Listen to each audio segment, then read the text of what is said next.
मित्रों नमस्कार। मैं आचार्य राजेश त्रिपाठी ज्योतिष विद्या सागर में आपका स्वागत करते हैं। मित्रों, आज मैं आपको कुछ प्रेडिक्शन बताऊंगा कि प्रेडिक्शन कैसे करते हैं।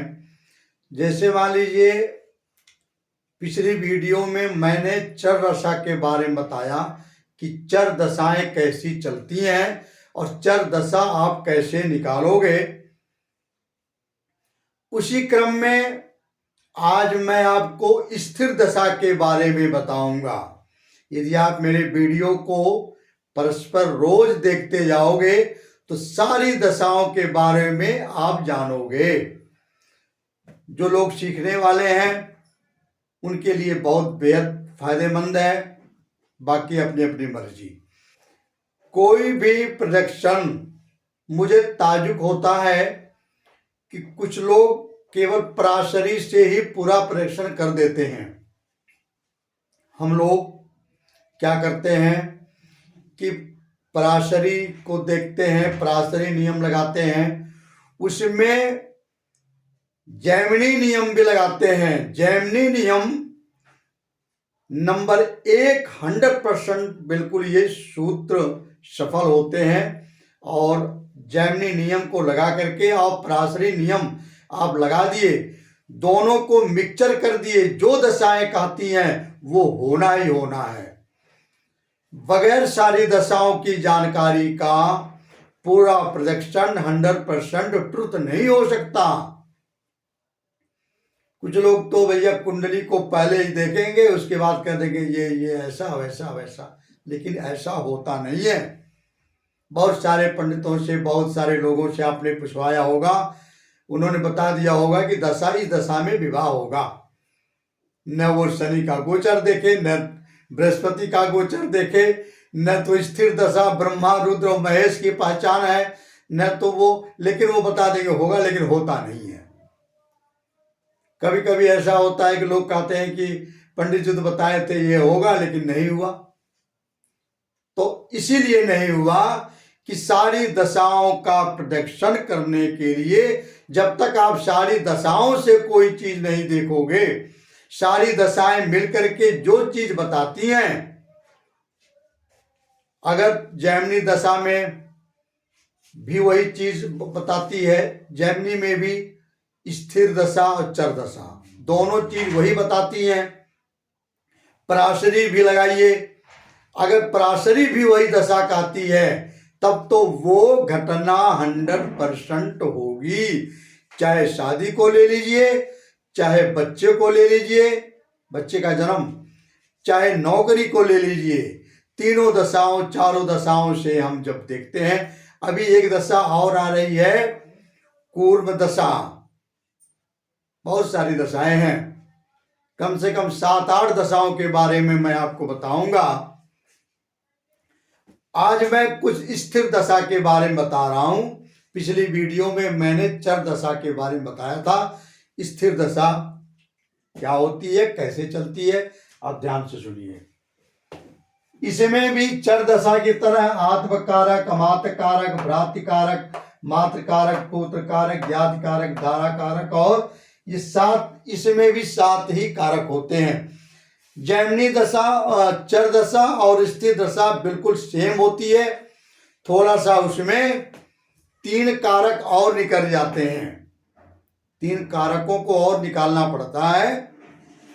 अंतर मैं बता दूं, दशाओं का कुछ अंतर हो जाता है और 3 कारकों का महत्व और हो जाता है, ब्रह्मा, रुद्र और महेश। ब्रह्मा को निकालने के लिए तो कम से कम 2-3 वीडियो बनाएंगे, तब ब्रह्मा निकालना आपको सिखा पाएंगे। क्योंकि उसमें ब्रह्मा में एक ब्रह्मा निकालने के लिए आपको मैं एक हिंट दे देता हूं। ये मिथुन की कुंडली है।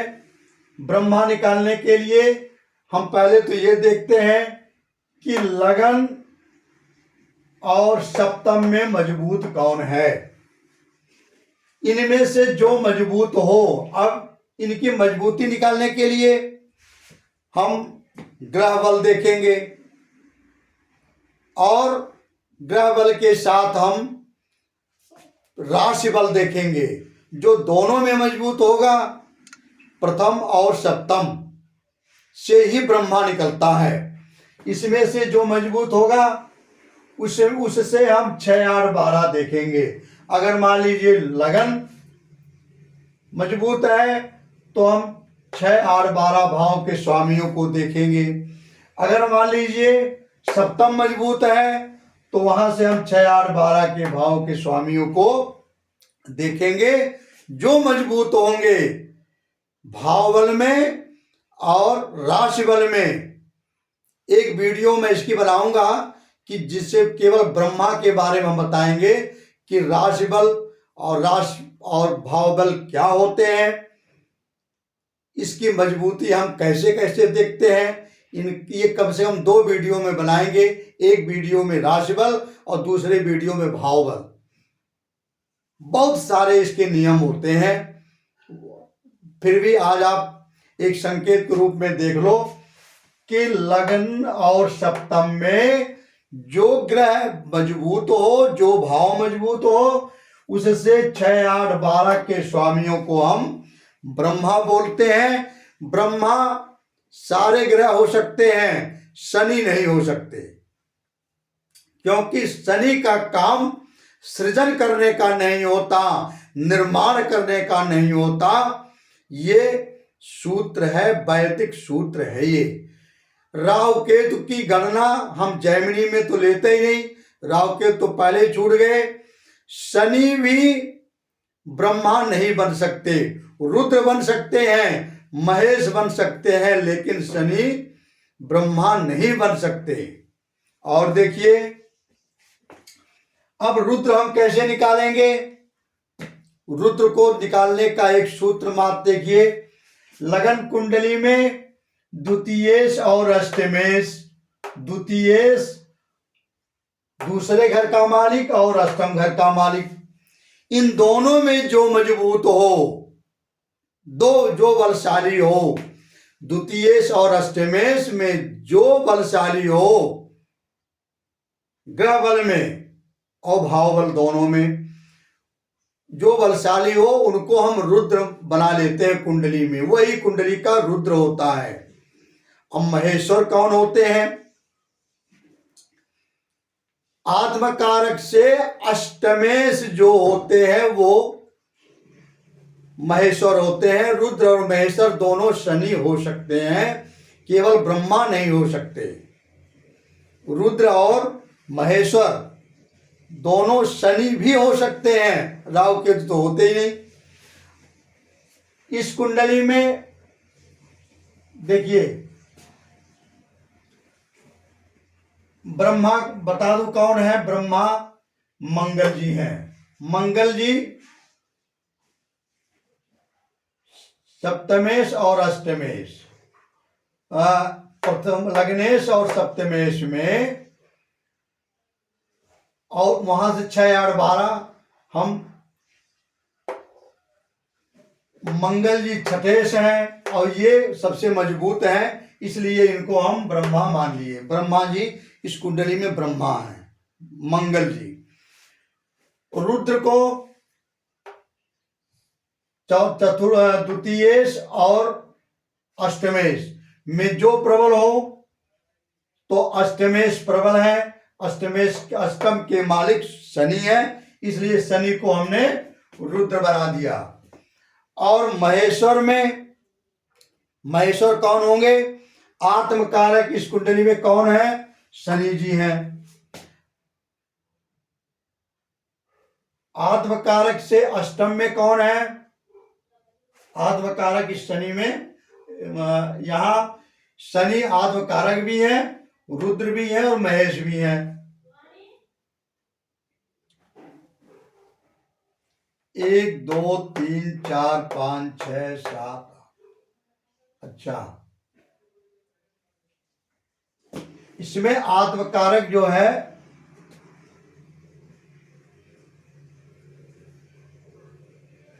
एक मिनट, हाँ ठीक है। इसमें जहां से ब्रह्मा बैठते हो, जो आत्मकारक हो, वहां से अष्टम भाव लीजिए, वही ब्रह्मा वही महेश्वर होते हैं। तो इन कुंडली में ब्रह्मा मंगल हो गए, रुद्र शनि हो गए और महेश्वर भी शनि हो गए। अच्छा जी, अब देखिए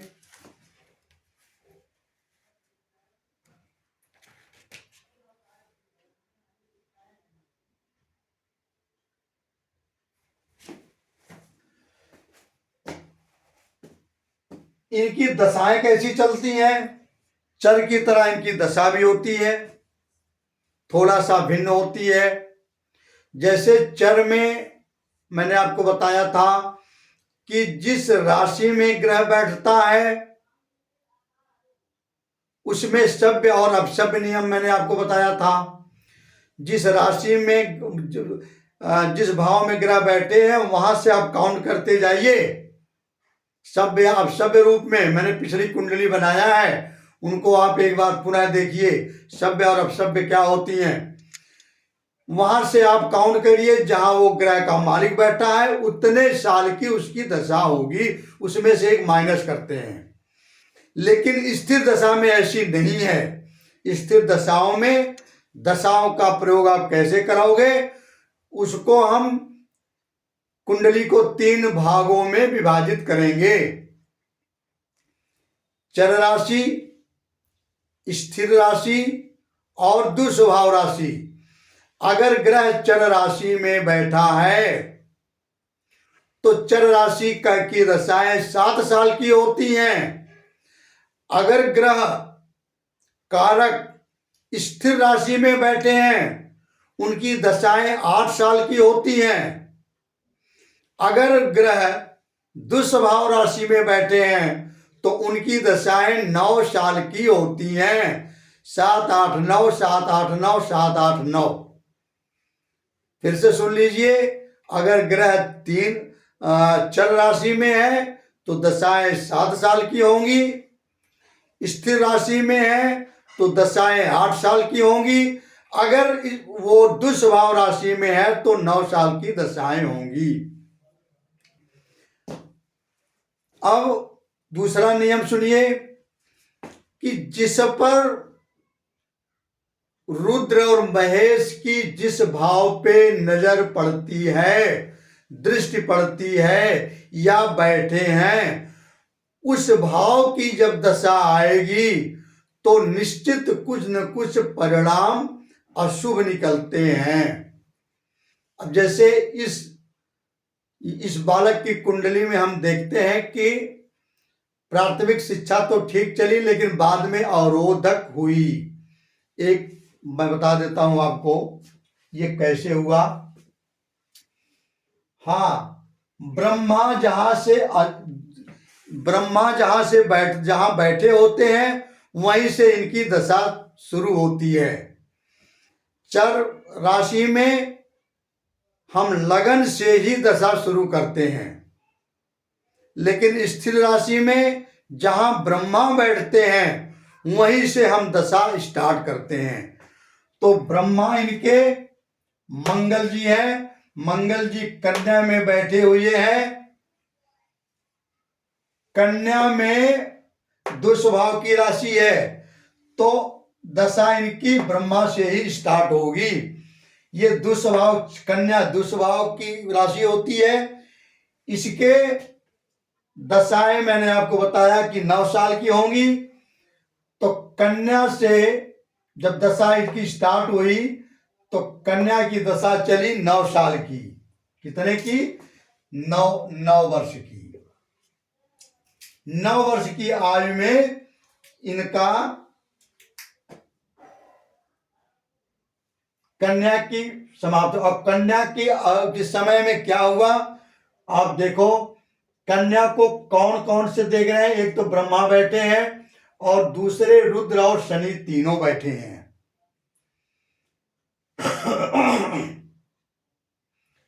इनको कौन कौन सी राशियां देख रहे हैं? केतु राहु तो छोड़ दीजिए, किसी शुभ ग्रह की दृष्टि इन पे नहीं है।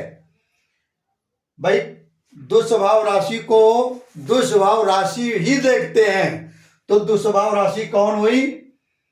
एक मीन हो धनु हो गई, एक जिसमें कोई ग्रह नहीं है, केतु और राहु की गणना नहीं होती, होती भी है पराशरी में ये बाधक ग्रह है। पढ़ाई में इनको मुश्किल हुई, पढ़ाई इनकी बचपन से ही अच्छी नहीं हो पाई। दूसरी दुस्वभाव राशि मीन है, मीन में कोई ग्रह नहीं है, किसी की दृष्टि नहीं है। और तीसरी दुस्वभाव राशि मिथुन है, इसमें भी राहु बाधक है, इसलिए इनकी थोड़ा सा इनको जन्म से ही कष्ट दिख रहा है। ठीक है जी। जिनको ब्रह्मा रुद्र और महेश तीनों की दृष्टि पड़ती है या बैठे होते हैं, वो समय अशुभ होता है स्वास्थ्य के लिए, सुख के लिए और उनकी माता के लिए भी। दूसरी दशा चली इनकी, हाँ, चर दशा में सभ्य और अपसभ्य होते हैं, लेकिन स्थिर दशा में कोई सभ्य अपसभ्य नहीं होता, दशाएं सीधी चलती हैं। तो वृश्चिक के कन्या के बाद इनकी दशा चली तुला की। तुला चूंकि चर राशि है, इनकी दशा कितने साल की होगी? 8 साल की होगी। अब हमने इसमें 8 साल जोड़ दिया, 8 साल 15 8 9 8 17 साल हो गया। इन सप्तम की दशा पूरी, तुला की दशा पूरी होते होते ये बालिका, ये कन्या 15 साल की हो गई। अब 15 साल में देखिए क्या हुआ। जब इनकी दशा चली, इनकी दशा में किनकी दृष्टि पड़ रही है? इनको दुस्वभाव राशि की दशा दृष्टि पड़ेगी। अपने से जो पहली दुस्वभाव है उनकी दृष्टि नहीं पड़ेगी, लेकिन जो अंतिम दुस्वभाव है उनकी दृष्टि पड़ेगी। अब चर राशि तुला है, तुला से दूसरी राशि स्थिर है, इनकी दृष्टि इस पर नहीं पड़ेगी। ये नियम मैंने आपको बताया था। दूसरी दुस्वभाव राशि चंद्रमा है। चंद्रमा कौन है? भ्रातृकारक है। इसी में इनके एक भाई भी का जन्म हुआ। भ्रातृकारक की दृष्टि पड़ रही है, तो मतलब भाई होने का, छोटा भाई होने का संयोग बना और एक भाई का इनका जन्म हुआ। अच्छा, तीसरी दृष्टि दुस्वभाव की पड़ रही है। 12वीं राशि में बैठे हैं वृषभ राशि। वृषभ राशि ये शुक्र की राशि होती है, सुख की राशि होती है। तो इनके घर में इनके पिताजी के ने का ट्रांसफर विदेश में हुआ। ये विदेश का भी घर है। इसमें यह भी हुआ कि इनके पिताजी को विदेश जाना पड़ा, क्योंकि भ्रातृकारक जो चंद्रमा है वो पिता और भाई दोनों को दर्शाता है। इसी समय इनका ट्रांसफर विदेश में जाना पड़ा इनको। अच्छा, और घटनाएं क्या घटी? तीसरी राशि इनकी वृश्चिक की पड़ी। वृश्चिक मंगल से तृतीय है। वृश्चिक की राशि दुस्वभाव की राशि, स्थिर की राशि कितने की होती है? 8 साल की होती है। तो 8 साल यहां आप और जोड़ दीजिए। अब ये 17 3 20 और 5 25। ये कन्या 25 वर्ष की हो गई। अब 25 वर्ष की कन्या हो गई। इनकी कैरियर से रिलेटिव आप देखिए और अब पढ़ाई देखिए, क्योंकि इस समय उच्च पढ़ाई चलती है, उसमें बाधक बन गया। इनकी पूरी उच्च पढ़ाई हो नहीं पाई। क्यों नहीं हुई? अब वृश्चिक राशि से आप पंचम भाव हम देखते हैं शिक्षा के लिए। 1 2 3 4 5 पंचम भाव दुस्वभाव राशि मीन राशि आ रही है। पंचम भाव क्या होती है मित्रों, एक चीज मैं आपको और बता दूं, कोई भी परीक्षण करने के लिए हम दशा महादशा को लगन बना देते हैं।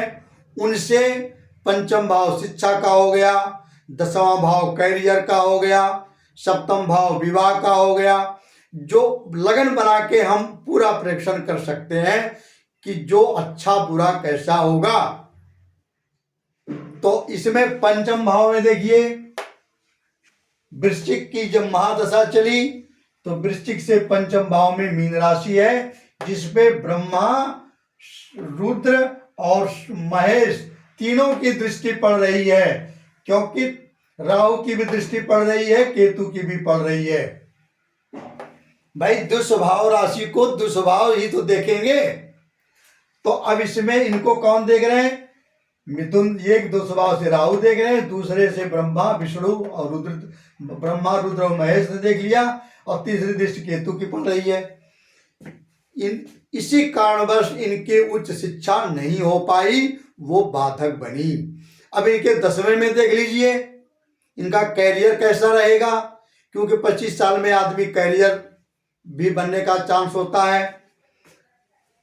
तो वृश्चिक से देखिए 5 6 7 8 9 10 10वीं राशि है। इन पर दृष्टि किसकी पड़ रही है, दुस्वभाव राशि को आप देखिए। दुस्वभाव राशि में चंद्रमा केवल है, चंद्रमा भ्रातृ कारक है, और किसी दुस्वभाव राशि में कोई ग्रह ही नहीं बैठे हैं, किसी की दृष्टि नहीं पड़ रही है, इसलिए ये कमजोर हो गया भाव। तो मित्रों उनका कैरियर अच्छा नहीं बन पाया, उच्च पढ़ाई नहीं हो पाई। तो इस तरह से दशाओं को आप देखोगे और इस तरह से प्रकट करोगे। मित्रों नमस्कार, धन्यवाद। आप इस वीडियो को अभ्यास करके जितनी बार देखोगे उतनी बार आपको समझ में आएगी। थोड़ी नई चीज है और है बहुत आसान। पराशरी से ये आसान है। पराशरी में खोजना पड़ता है कि शादी कहाँ से होगी, लेकिन इसमें शादी के लिए जैसे आपको देखना है ब्रह्मा से चतुर्थ आप देख लीजिए, वो शादी की दशाओं, शादी की का समय आपको बताता है। ब्रह्मा कहाँ बैठे हैं, कन्या में है, यहां से चतुर्थ आपको 1 2 3 4 धनु की राशि जब आएगी तब इनका विवाह का संयोग बनेगा। उसमें पुत्र कारक और दारा कारक तीनों की दृष्टि होनी चाहिए तब बनेगा। अब जैसे अगर मान लीजिए लगन में राहु केतु बैठे हैं, मंगल और शनि इनके चतुर्थ में है, ये सुख भाव को कम करते हैं। मंगल और शनि विच्छेदक ग्रह हैं, तो विवाह इनका लेट होगा। धनु की दशा में इनका विवाह होगा, काफी लेट होगा। अष्टम तक ये हो गई, उसके बाद इनका विवाह होगा। 32-33 साल में इनका विवाह का योग बन रहा है। तो कहने का मतलब यह है कि कोई भी काम हम करें उनसे हम पराशरी नियम भी लगाएं, चर दशा लगाएं, स्थिर दशा लगाएं, उसके बाद जो प्रेडिक्शन आता है वो उस पर आप डिट्टो कर दो कि ये समय इस घटना के लिए उचित है। मित्रों नमस्कार, धन्यवाद। इस वीडियो को पूरा लाइक सब्सक्राइब करना, पूरा देखना। नमस्कार।